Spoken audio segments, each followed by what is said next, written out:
Welcome to the live premiere. I know it's been a while since I did one of these, and it's been so much going on with new announcements. We're getting SpongeBob's new game, Titans of the Tide, this week in a matter of days, and he's also joining Sonic Racing Cross Worlds with alongside of Patrick. Plus, he's getting the Bikini Bottom track is also going to be included this week. So it's been a lot going on, and the Game Awards is not even that far away.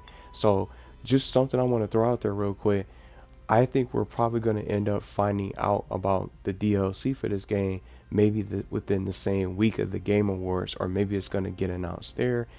I'm not sure what we're going to get. I'm not sure how many characters we'll end up getting, but the 5 characters that you guys see on the design and also in the title potentially, the ideas are going to be listed in the pinned comments for you guys to be able to read through if you want to. So if you don't want to watch the full video, that's completely fine, and it's going to be timestamps as well. The one thing that I'm going to be doing differently is keeping one character out because I already completed the game.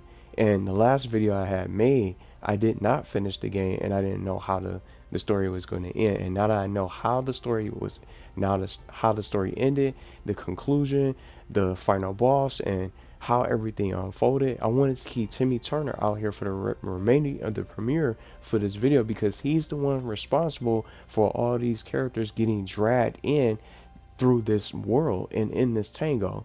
Now, some other additional things I'm going to mention along with my new story concept idea that I want to just start with in a matter of minutes or just in a matter of seconds.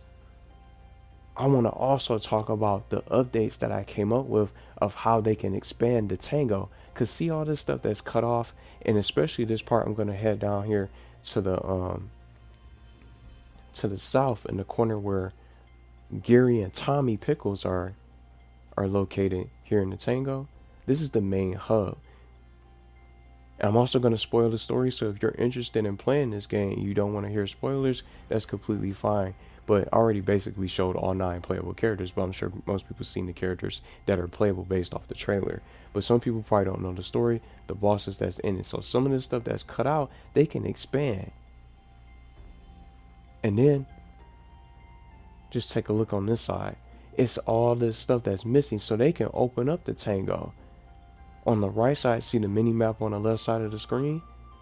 It's even ports right here. I just want to open it just to explore just real quick. We're going to get into the story concept and all these great characters. I love the chibi designs. See by Jordan Von Strangle. See how this corner on the bottom right hand corner of the map for the Tango. Look, this bridge is blocked. I didn't even notice this. And I'm just now noticing this in real time, live on the premiere. So this is what I'm talking about. I'm going to be getting into how they can expand the Tango because it seems like it can be so much more to it. So I'm going to go right back to the middle where the portal is, and I'm going to start talking about the story concept of what they can do. I don't want to drag on for too long so I can have enough time to get to all 5 characters, and I don't want to spend too much time on a particular character so I can be able to get to the other ideas. So I'll also be able to expand and be able to list the other additional things with the concept and the other ideas just in case I run out of time again. So I just want to be able to get through everything and get everything out before the video is over. So I want to try to get less than an hour, or at least get less than the 59-minute sort of portion, so it doesn't go on for too long. But if it does, I'll just have timestamps listed for you guys. So I wanted to put in a lot of time for this, and I want to just stand right here, and I'm going to keep Timmy out because he's the one responsible dragging these characters in because of his wish. And what he wished for from the trailer itself, I even had wrote it down. He wished to be in the Creatures and Chasms world playing a game for real. This is how it started. So this is how everything got dragged in. And there's so many questions that I had. It left me with questions after finishing the game. It was a definitive conclusion, but something else happened when you finish the game. So I'm going to be getting into that for a little bit. So this is my idea for a story concept for a potential sequel, or maybe they could do something with this game based off of what happened. Now, spoiler alert, I'm going to start talking about the story and talking about the final boss because I didn't even name drop, which I'm about to do. So if you don't want to hear this portion of the video, you can just skip to the characters that you want to listen to or whatever portion that you're interested in. So you can hang out in the live chat if you want and let me know what you guys think. Could this series turn into a sequel? Because THQ not doing nothing with it. They ain't doing nothing with the Nicktoons games. And look how long it's been. This is the Nicktoons games that we got for the new crossover. This is one of my favorite crossovers ever and one of the best Nickelodeon games I played. And I'm an RPG player. I've been playing RPG fan. I've been playing JRPGs and RPGs for a while, since the PS1 era. Even from some from the Nintendo 64 that goes on and on. So it's just so much that I wanted from this game. And once I got to see this game come to fruition and got to play it, I enjoyed this game. And the only thing that's bothering me right now, I want more. And I want to see these characters get in. And that's why I'm excited for DLC. I didn't think we were gonna get more because I was originally speculating about DLC prior to their announcement of teasing DLC characters and DLC getting confirmed, officially confirmed for Dice of Destiny. So let's get into the story and talk about the final boss. And I'm going to open up the map right now. So here it is. It's Vicky. She's the one that's responsible for controlling these worlds, to really being able to have all this power and control. She had control over the fairy world, which was the fairy village. She was controlling the ghost zone. She was ruling Ember, McLean, Azula, and Angelica. She's the one that's pulling the strings. Even though Timmy was the one who made this wish, the great evil that Timmy was speaking of in the trailer is Vicky, his evil babysitter, that he just can't get rid of her because her responsible and her job is to watch over Timmy and keep an eye on him. But she got so annoyed, just the story conclusion in a nutshell, Vicky starts explaining what she was really trying to do. She wanted to get the ultimate victory and the ultimate humiliation on Timmy because she just never could get a win and couldn't get a win over Timmy Turner himself. So since he was playing this stupid game, this game that he brought to life, this Creatures and Chasms game that he was playing in his room, she wanted to put a stop to it. So because of Timmy's wish to, from what he said, he said, I wish I were in a Creatures and Chasms world playing the game for real. That's how she got dragged in. So if you haven't played this far, you're going to be able to find out once you get into the final boss and once you defeat Vicky. She's not an easy boss because I ended up playing it on the hardest difficulty, as you guys can see. But I was already ready because I was maxed out at level 40. So she was a tough boss and nearly ended up sending me to the shadow run. But I got lucky because I managed to grab a rare potion and just in the nick of time. So just in a nutshell, she's the one that was responsible in pulling the strings, and she was explaining how she wanted to get back at Timmy and humiliate him, which is why she wanted so much power and wanted to control these worlds. So she's the great evil that's controlling these different worlds, and Timmy is the main source of the problem. It's why we got all these different characters getting involved in this story. SpongeBob getting involved, the Ninja Turtles with Leonardo, Danny Phantom, and the Avatar, Avatar, the Last Airbender with Katara, Sandy getting involved, getting dragged along. I'm surprised Patrick didn't even find his way. Because SpongeBob and Patrick usually hang out a lot together and they're best buddies. So Sandy just so happened to get involved as a powerhouse. And then we got Jenny Wakeman that also ended up getting dragged along. But her world is not represented. Jimmy Neutron is also in this game as well. So we got all four of the original Nicktoons characters in the game, which is awesome, which is exciting. And they also have some little bit of an Easter egg for a nice little throwback to the OG Nicktoons Unite. They have some little fuzzy memories and some kind of familiarity with each other because they started to remember each other from the past, which was awesome. That was a nice little touch from the developers to really be able to include that in this game as a nice little throwback to the original series. But this is something completely different. They don't remember every single thing, but they recognize each other, but they just don't have the full on memory of how they met and where they met. So the history for the OG Nicktoons is there, which is what I like, how they include it. And I'm sure everyone else out there wanted to see them be able to reunite for a new adventure. This is something that I wanted. So my new story concept for a sequel, something that I realized that I noticed. and I want to just bring this up. I want to try to open up the quest. Let me see if I can find it. These are the main quests. These are the main quests. I don't know if I can find... Yeah, here it is. It's right there in front of me. I didn't even see it. So, just doing this for the live premiere. It's live for a reason. So, let's take a look at the right side of the Manchurian Failure and look what it says. Defeat Shadow Jordan Von Strangle. These Shadow versions were included. It doesn't, for some reason, it doesn't even show the rest of the other objectives because those were side quests too. The shadow forms for Jordan Von Strangle, look, Shadow Jordan Von Strangle was just one of the shadow bosses that you had to defeat, and the other guy that's one of the villains that's right here is Plankton. He had a shadow form. All the other villains that you beat in or that you defeat from the main bosses from Angelica, Plankton, Azula, Ember, and Jordan Von Strangle all had shadow forms, and I also left out another one with Karai because she became a serpent. They all had their shadow forms. So this is something that I noticed. Vicky didn't get a shadow form like Plankton and Jordan Von Strangle. So that's what gave me the idea of bringing some kind of a new idea for a new concept for my idea. Shadow Vicky wasn't even a bonus objective from the quest whatsoever.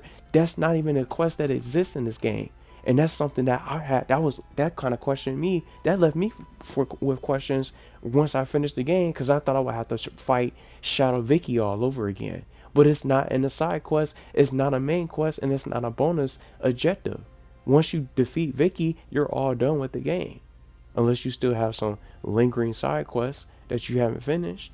But Shadow Vicky didn't even have a form. She didn't even have that included. They didn't even add that in this game. So that's what kind of inspired me to get this idea of Shadow Vicky existing. Shadow Vicky must be out there somewhere in this realm that they can do for a sequel for Timmy being able to try to bring everybody back. That's how the story concluded. He did a full-on reset. He did a full redo. He did the full-on rewind once he got all the power of the dice, all the die of power, or all the dice that he needed, that he originally had when he started playing the game, Creatures and Chasms. Once he got all the dice, that was his wish, was to return everything back to normal and that it would never ever happen again. But he wasn't a little bit, it's some things that he could have left out. He left out all these different worlds. And that's something else that also came to mind with a potential sequel and these other characters that got dragged in. How is it that we only got 9 characters in this game? It's only 8 other worlds that got affected. And it's 8 characters in this roster for a total of 9, excluding Timmy. It's 8 other characters that's playable in this game. So how on earth do we not have these other characters that didn't get their worlds affected? So I'm gonna get into that to try to wrap up through my little concept, and I'm gonna talk about the Tangle updates, and we'll get into the characters. So Shadow Vicky is someone that I think could probably return, and it could be the remains of Vicky's rage, her hatred for Timmy, and that rage and that revenge of trying to get back at him. So the key idea for this is that the final defeat of Dragon Vicky, the main game's final boss from this, it didn't just banish her, it shattered her power. So I thought for my idea concept, this shattering left behind fragments that are far more dangerous because they're uncontrolled. So something that I noticed just I finished telling you guys and explaining, there were shadow forms that were spawned from Azula, Plankton, Ember, and the other characters that you fought in this game. So the fact that we didn't get one from Vicky, that could be something that could be pretty good storytelling for that little remains of Shadow Vicky or Vicky's rage after defeating her in battle.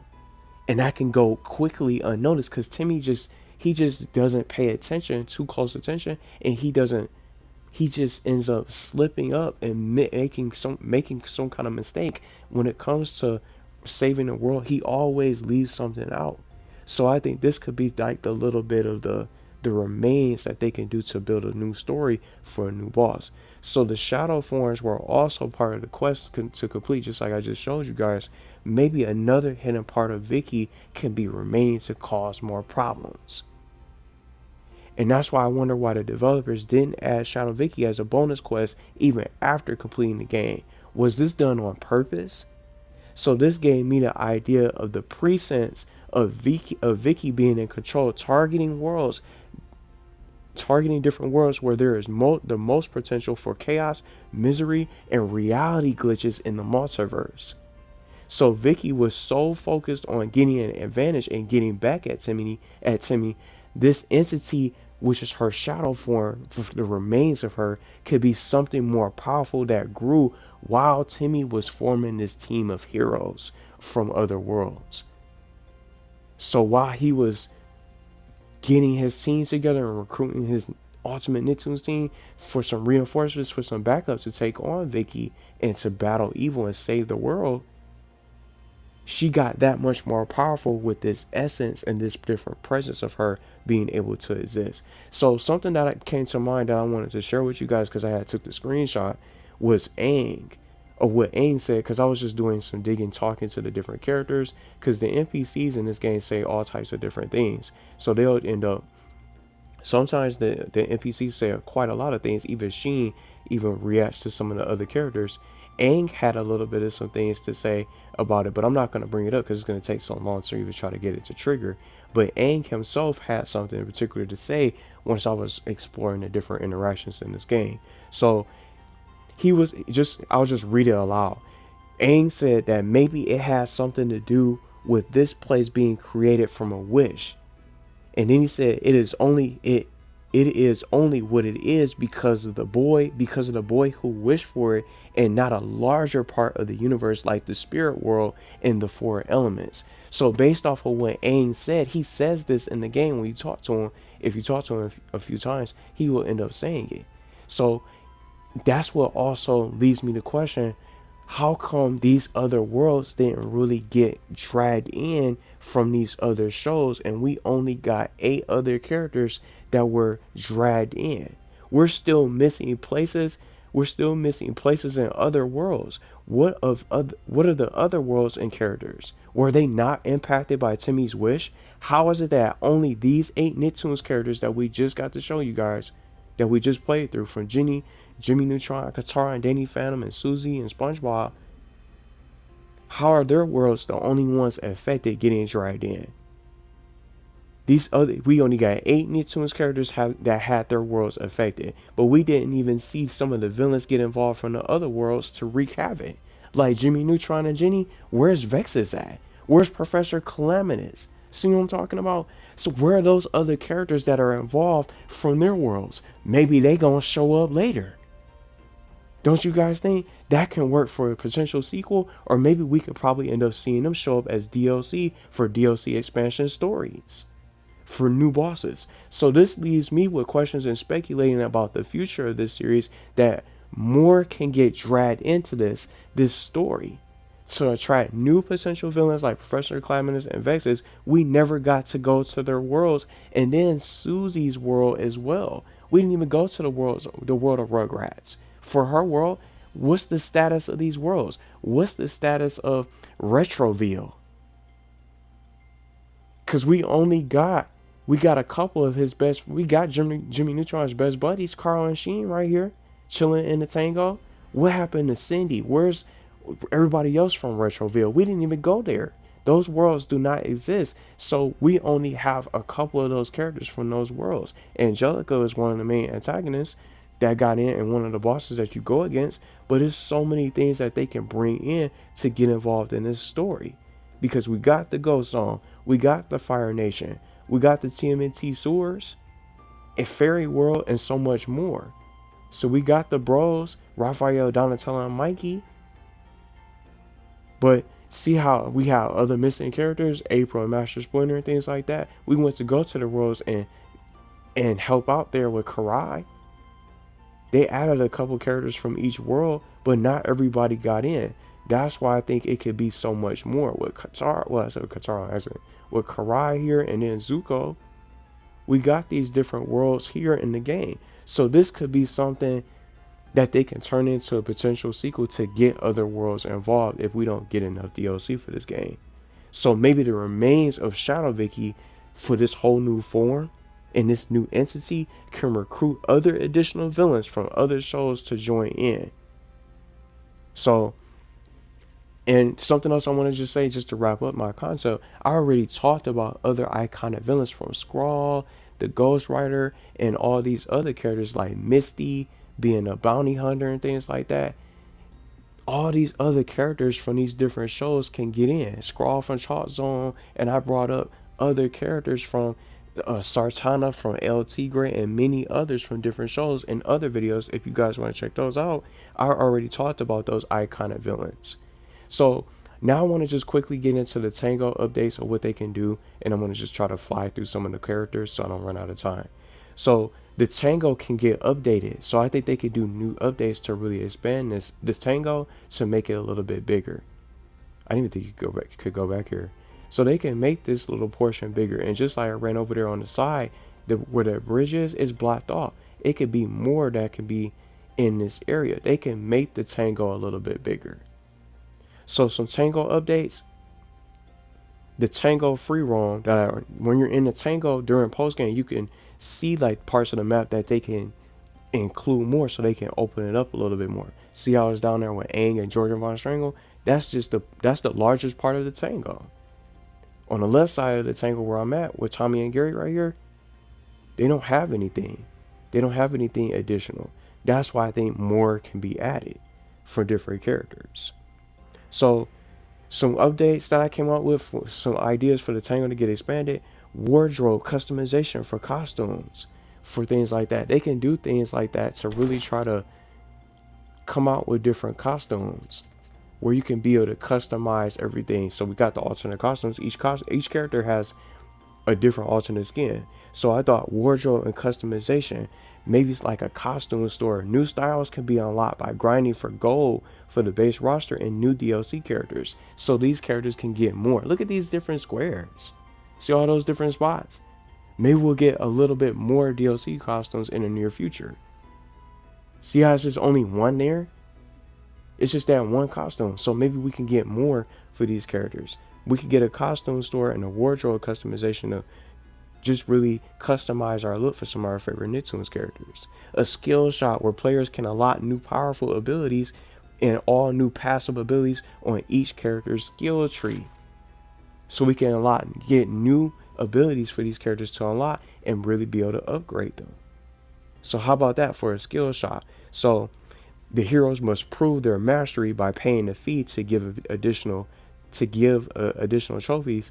They can add trophies and new achievements for the game, so we can be able to unlock all the new skills and get more achievements and new trophies for DLC for the game if they want to.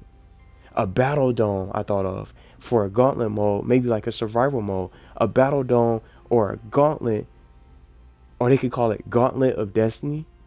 A Gauntlet of Destiny mode, which I think is the perfect activity for an action RPG like this, especially one built on boss rematches and high level combat. It gives players a chance to truly test their customized builds and spend that excess gold that they have. See, like me, because I got so much gold. See, I got almost 300. I got 300,000. I got all that. 300,000 gold. And I got all that just sitting there. So maybe we can just be able to utilize more of that for our inventory. So almost missed out on something else. But I got those are everything. Those are all the different updates that I came up with for the Tango. So they can really be able to update it from a skill shop, wardrobe customizations to unlock new costumes, and then the gauntlet mode where you can play and try to battle the bosses all over again. And you can also play it with co-op.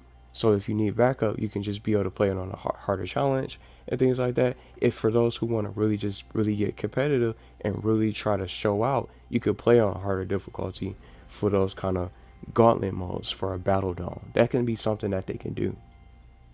So those are the Tango updates and the story concept. So hopefully I'm not going to run out of time. So I'm just going to double check.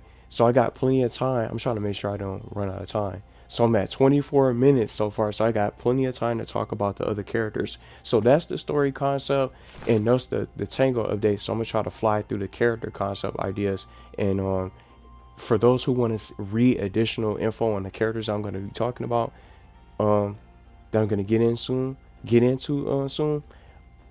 the timestamps are going to be placed in the description, and you guys can just scroll on through for whichever character you're interested in.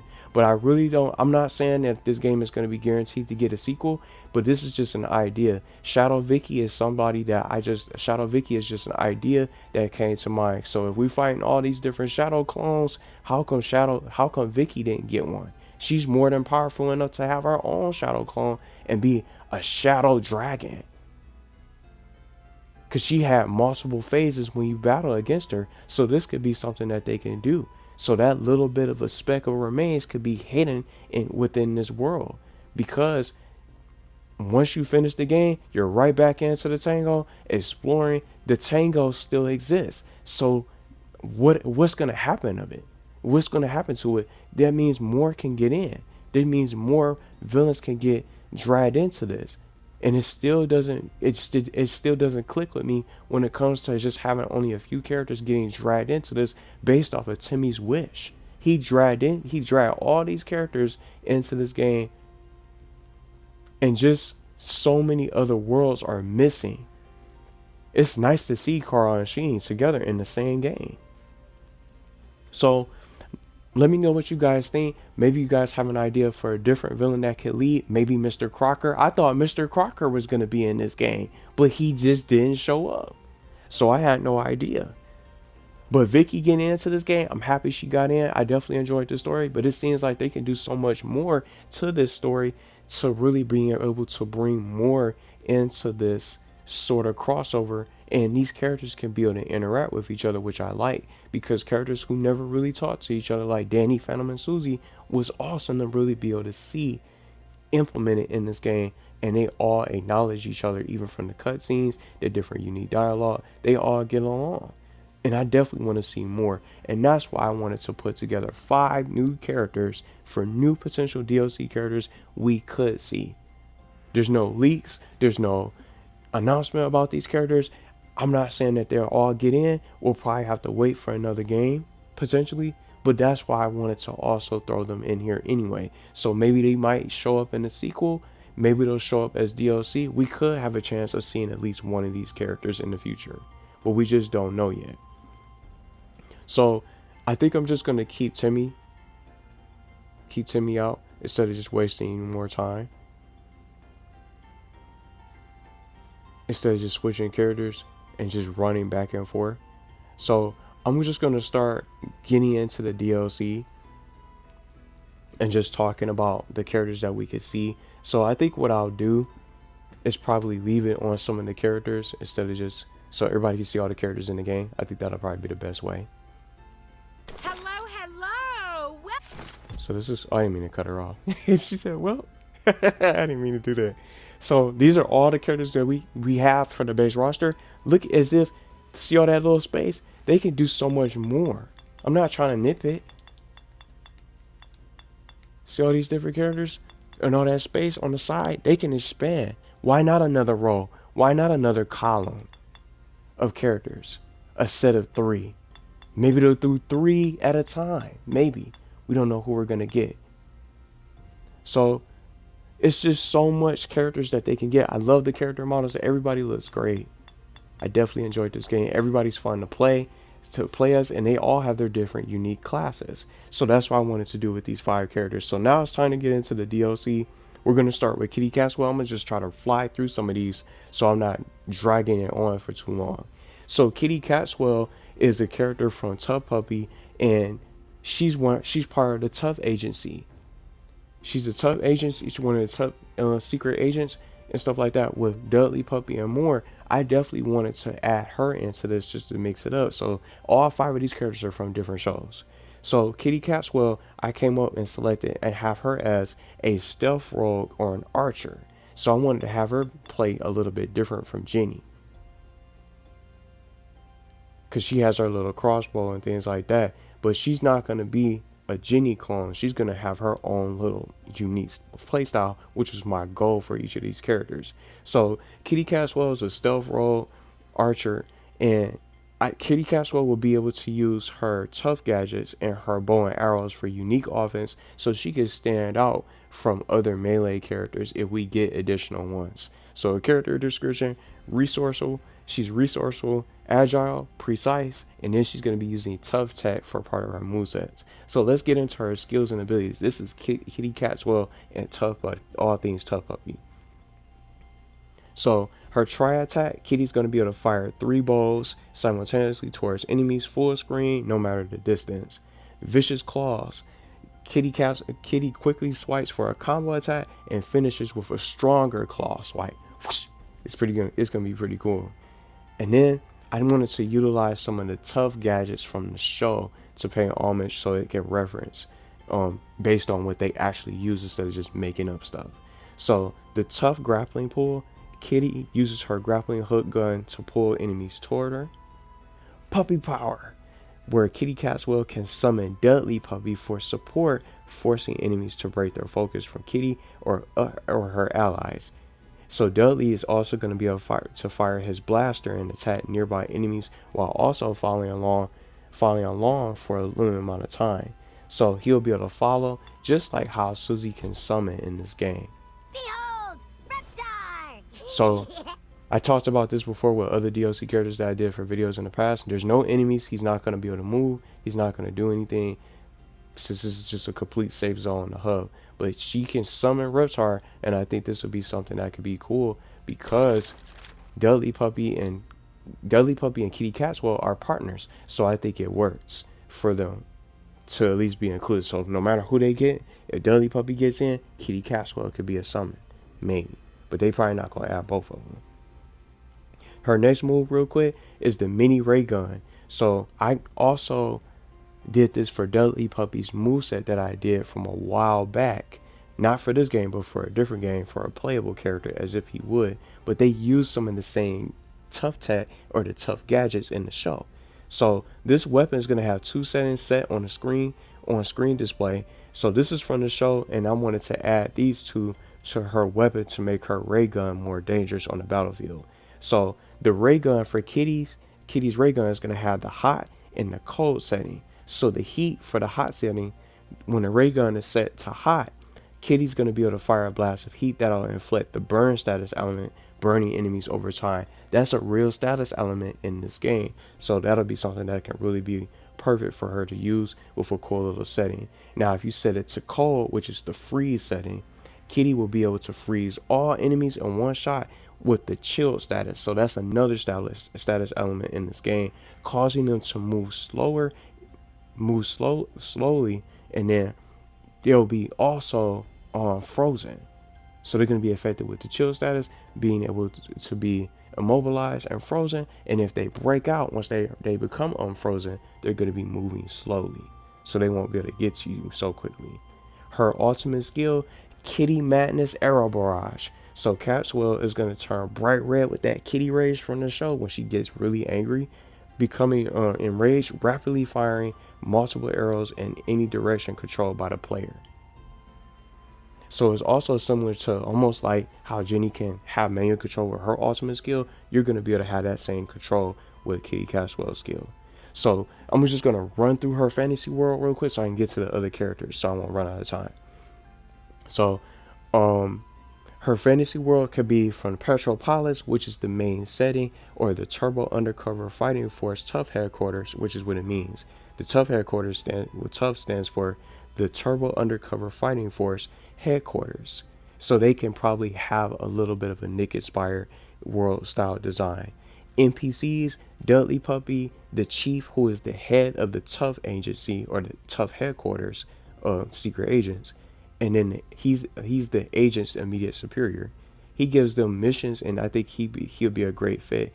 I also went with Keswick, which is Tough's brilliant but nervous scientist and gadget expert. So he invents nearly all the organization's high-tech equipment vehicles. So those are the NPCs. Now for the bosses, I already talked about Snaptrap in a different video of how he could be added into the game. So I added the Diabolical Order of Mayhem to be the main bosses. Snaptrap, the bird brain, and the chameleon can also get involved. So now we're gonna move on to Fanboy and Chum Chum. But for my idea, I decided to make Fanboy a solo. Need a Because hero? we don't have any duo characters. They could do the Angry Beavers. They could add in Sanjay and Craig. I'm not sure who they're gonna get in. Ren and Stimpy. It goes on and on. All these amazing duos, Robot and Monster. It's just too many. But I wanted to make Fanboy a solo playable character by himself, and I included Chum Chum for his moveset. So Fanboy is a trickster. Fanboy will be able to use his Freezy Freeze and Scepter to disrupt enemy attacks and spells. His unpredictability can truly fit this class. So his character description: superhero or powerful superhero, because he's imaginative. Hyperactive, and he's a fandom. And I use fandom because he's a super fan of I was gonna say Man Antarctica. Man Antarctica, who's the superhero from the show that he looks up to. So that's his character description, and his class is a trickster. So there's all kinds of different things that he could do. So for his skills and ability for Fanboy, I used his Freezy Freeze Ray. So he's gonna fire his Freezy Freeze Ray to slow down enemies and deal damage from a distance from his range. So that's gonna basically be his normal attack. And then his Boppin' Scepter, Fanboy could do a short combo attack swinging his scepter. Chomp energy drink, where he drinks a chimp chomp energy drink. This is from the show. This is what they actually drink. It's an energy drink from the show. So he's going to drink the Chimp Chump energy drink to recover a small portion of health. Some of these characters have healing techniques, just like Katara, for example. So Fanboy is going to have that kind of skill to really be able to recover. So he's going to be able to recover a small portion of his health. He can also share with the other Nicktoons characters in the party, granting a temporary movement speed boost and a critical hit chance. Brain Freeze Overload.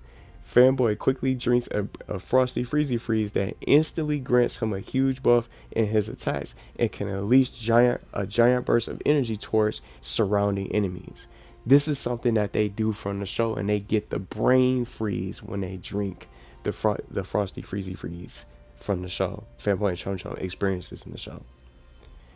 His next move, the Scepter of Danger, where Fanboy uses his scepter to summon danger toys that attacks enemies with randomized high damage attacks from homing missiles, a flamethrower, and laser cannons.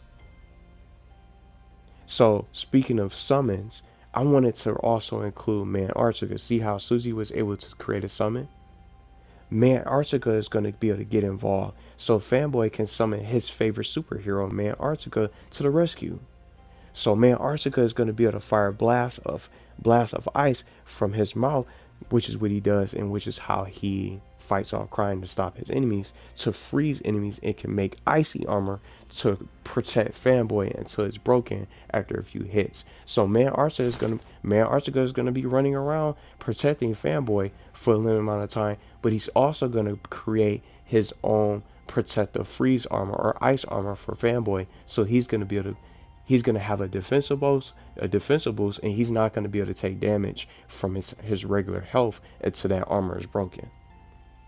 So I thought that would be a nice little something to spice it up. So Man Antarctica is not just out there for a summon. So Fanboy can keep this armor even after Man Antarctica leaves the battlefield. So the enemies themselves are going to have to break through.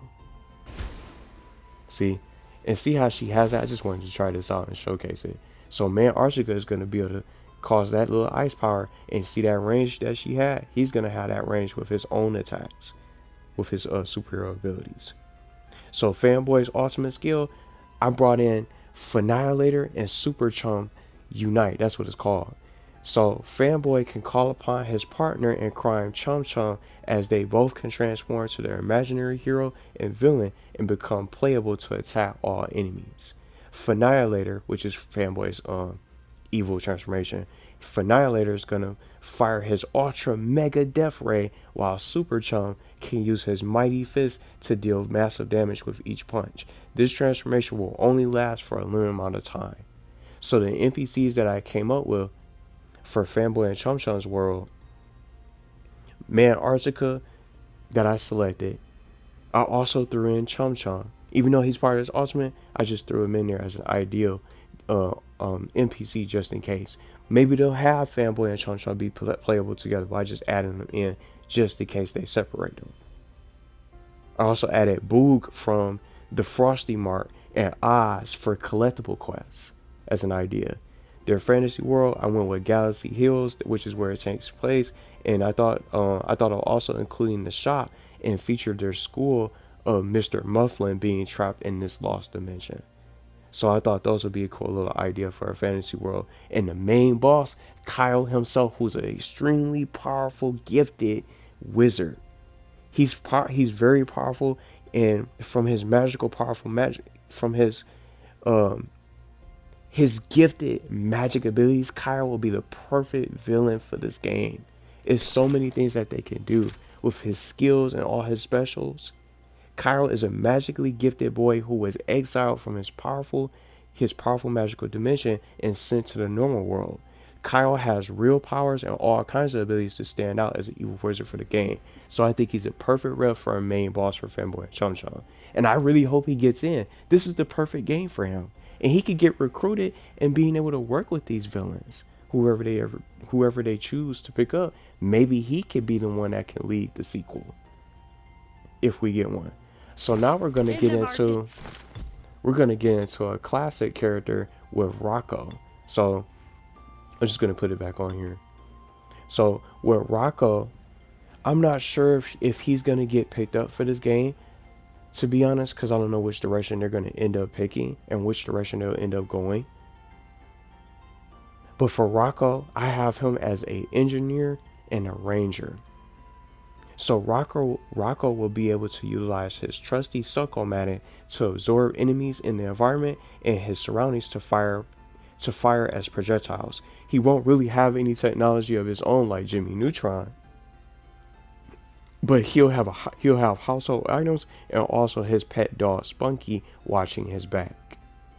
So his character description real quick: he's anxious, loyal, clumsy, and he's gonna be an area controller to really he'll be able to dominate the field and be able to control the field with his Succomatic. So I was thinking a little bit of Luigi's Mansion a little bit, but I thought this would be fitting because the Succomatic is part of his moveset in other games, and I wanted to give it a nice a little bit of a something different to make him stand out to fit this game. So Rocko's skills and abilities, I wanted to start with Spunky. So go Spunky! Rocko sends out, that's the name of the move, go Spunky, when he brings him out. Rocko sends out his trusty pet dog Spunky onto the field to scout for nearby enemies and can be AI controlled. Spunky can also distract enemies and the boss for a limited amount of time before the cooldown period. So now these are his next moves for Rocko is going to focus the Succomatic, so that way it's not just something he's just carrying around just for looks. The Succomatic stream fires a strong vacuum stream that pulls enemies toward Rocko to absorb it, and he can push them away towards other enemies to deal damage. His Junk Barrage move is going to fire a barrage of collected household trash from broken chairs, dirty dishes, hairballs from, just rotten food to have a chance to poison enemies, just a different wide variety of debris that he can really be able to launch in all types of different junk and clutter from his Junk Barrage technique. His Old Town Dust Devil move, where Rocko loses control of their Succomatic and rapidly spins in place, creating a tornado. Any enemy caught in the vortex takes damage over time. So that's his Old Town Dust Devil move. So it's like a spinning tornado move to handle. It's good for crowd control. So when you're surrounded, you'll be able to deal with them. His next move, Coffee Break, where he desperately chugs a highly concentrated cup of coffee to cope with the battlefield stress that restores a moderate amount of his health. And then you're fired for one of his moves. Rocko reaches his breaking point and finally snaps, channeling his chaotic frustration into a surge of adrenaline, becoming enraged. This ability increases all of Rocko's attacks. And then his ultimate skill, I wanted to bring out the really, really big man, where his hero appears and performs his signature move, slamming his giant rear end onto the clustered enemies. Each hit is guaranteed a stun. So when really big man hits you with his rear end with these enemies, they're gonna be stunned and he'll be able to capitalize and take advantage. So that's his ultimate skill, being able to summon his hero, the really big man. NPCs for Rocko's world, I went with Heifer Wolf, Filbert, Dr. Hutchinson, Bev Bighead, who actually likes Rocko and is friendly towards him. She'll be willing to help him stop the main boss for his world, for Rocko, Ed Bighead. Ed Bighead is going to be the one in control, trying to achieve the ultimate corporate authority to destroy Rocko. So I think that'll be a cool little idea. In the fantasy world, I called it Oblivion.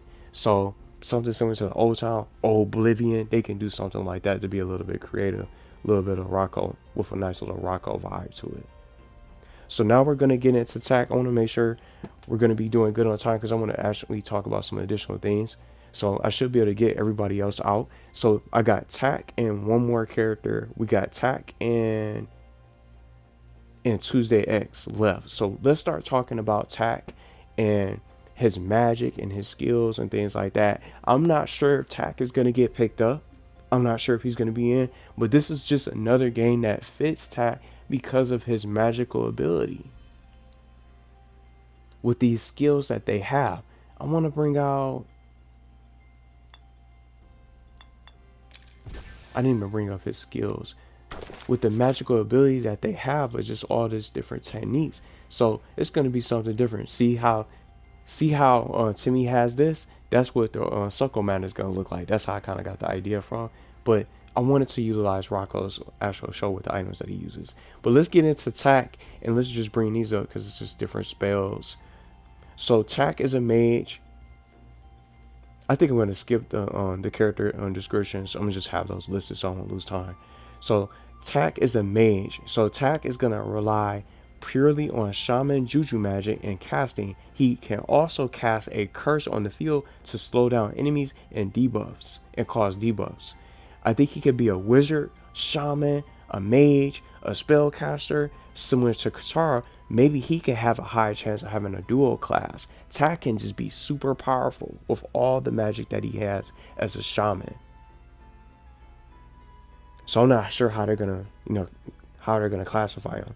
So the skills and abilities: Bad Mojo. Tack applies a curse to a group of enemies in an area of effect, drastically increasing the chance of the enemies attached to miss completely, and can also inflict poison, chill status, or paralysis. Polymorph, where Tack can transform enemies into a sheep or chicken for a short duration. This is from the show. So I thought these would be some nice moves for him. He has so much ability. Shaman Magic, which is a projectile attack. Tack is going to launch fireballs at the enemy across the field. This spell can also be charged to unleash a bigger, slower moving fireball for increased damage. Earthquake Slam, where Tack focuses his energy through his staff, slamming the tip hard onto the ground, causing a seismic shockwave that can damage and disrupt enemies. It might even be able to cancel some of their attacks too. Flora Refresh, a healing spell. This spell is granted from the Flora Juju, who releases a burst of healing energy that restores health to Tack and all allies over time. And then his ultimate skill, the Mighty Juju Summoning. I wanted to really beef this up. So his ultimate power has to be a spirit summoning, and it's the perfect idea because he has so much capability and he can tap into the spirits of the village, of these juju spirits. So the one you can get can be random. So 3 spirits that I came up with from the show. The one that you can get is random, depending on making the skill really unique. So depending on what skill you get. But maybe they can also make it where you can select which skill you want to use. So Tack will receive the power of 3 powerful spirits that can be activated from the realm, the Juju realm. The head Juju, which grants Tak a significant increase to power and defense. The party Juju, which creates flashing lights and disco effects forcing all enemies to join the ultimate dance party, instantly stunning all enemies caught in the area for a modern duration where they're forced to stop attacking and dance uncontrollably. So I think this should be in the game. It'll be funny to see this. And then the third spirit, the fire Juju spirit, which will create large pillars of flame and bursts of fire magic to erupt from the ground. And explosive meteors can rain down from the sky. So the player is going to be able to pick all three of those skills to really be able to implement. So Tak is going to really be able to go crazy and wreak havoc on the field. So he's going to have fire, the dance party and things like that. So he's going to have complete control of the field, and then he's also going to be completely fully protected, and his attack power is going to be doubled. So this is going to be one of the best ultimate techniques, and I think they can utilize the three spirits or summon the spirits from the show for attacking the power of Juju to get in. Now, just quickly, NPCs: Zarya, the daughter of the chief; Jaboba, who is the high shaman and Tak's guardian and mentor. I think these two will likely be NPCs if they include them. And Talayla is the main boss as the main boss for Tak. He's the primary antagonist and the main evil shaman of Tak's world. His entire motivation was to steal the Juju power and use it for dark, selfish purposes. So this makes him a perfect counterpart to Tak and a natural villain to get into this game.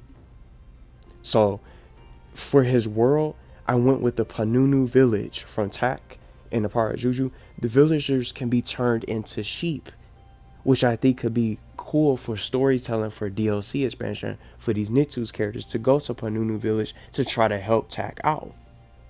So I think this could be the perfect case and a perfect storytelling for the developers for Tak's world to get into this game.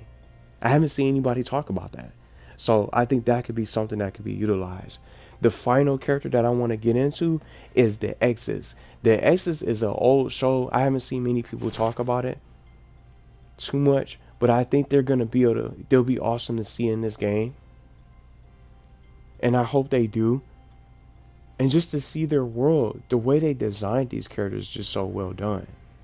So I'm hoping that they'll really be able to include them. So Tuesday X is from the X's, who's a family of spies. So they have their own little unique techniques. Everybody's a martial artist in this family. So Tuesday X, I came up with and selected her as a ranger specialist. So Tuesday X will be using her sticky dart gun, or maybe she could use her ray gun amongst other weapons for ranged attacks on the battlefield, with her special disguise change mechanic used to transform into one of the enemies on the field to blend in or distract foes. So no one has that kind of skill except Danny Phantom with his clones. So since I got a good amount of time, I'll switch to Danny Phantom real quick. I just want to showcase this. What was his clone? Oh, this is ghostly duplication. This is ultimate skill, actually. See how he can duplicate himself? They can do something like this for Tuesday X without the duplication, of course. But she's going to be able to disguise herself. She could be Danny Phantom if she wanted to, if he was an enemy. So I came up with that for a mechanic. So let's get into her skills and abilities. So the first ability that I came up with is called Secret Disguise, where Tuesday transforms into one of the enemies on the field to blend in or distract foes. She'll have to defeat an enemy first to gain the special ability.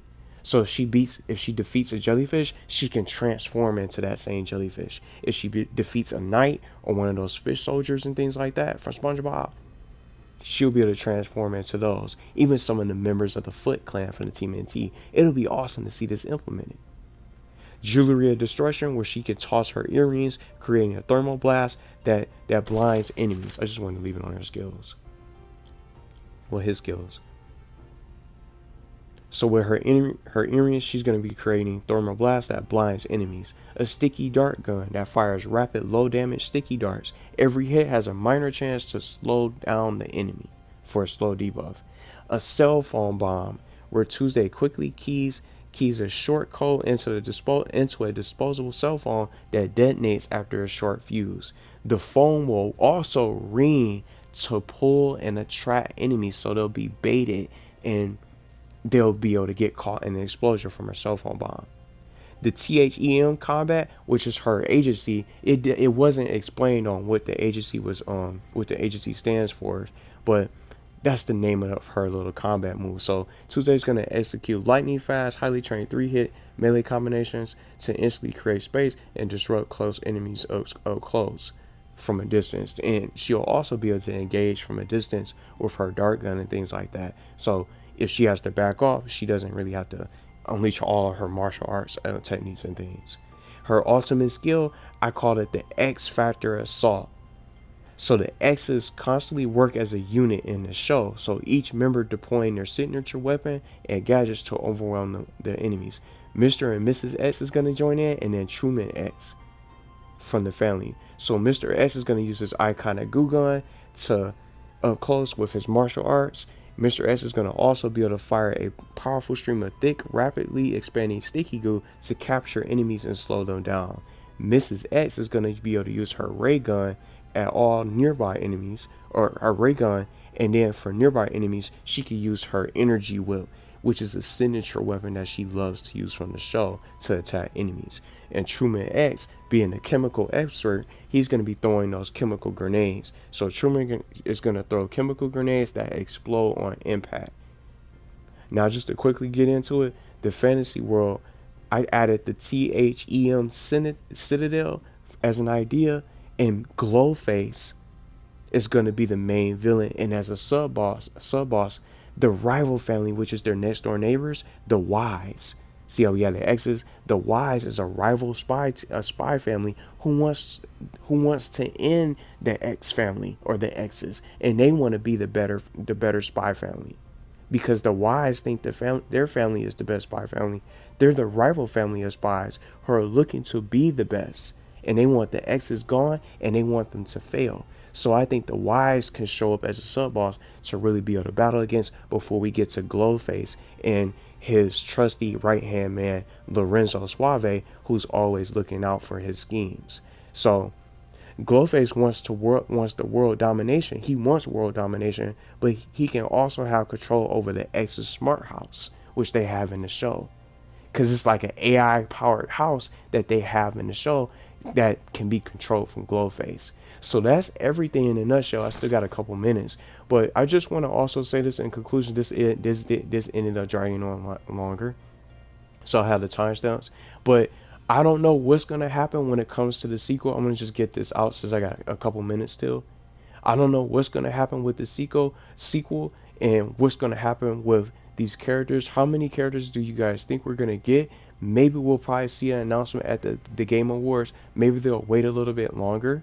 We might end up having to wait till next year, but hopefully they'll give us something to chew on, something to be excited about, and something that can hold us so we can have something to look forward to. Maybe just one character reveal, even though we're not going to be able to play as those said characters. Can you come over here?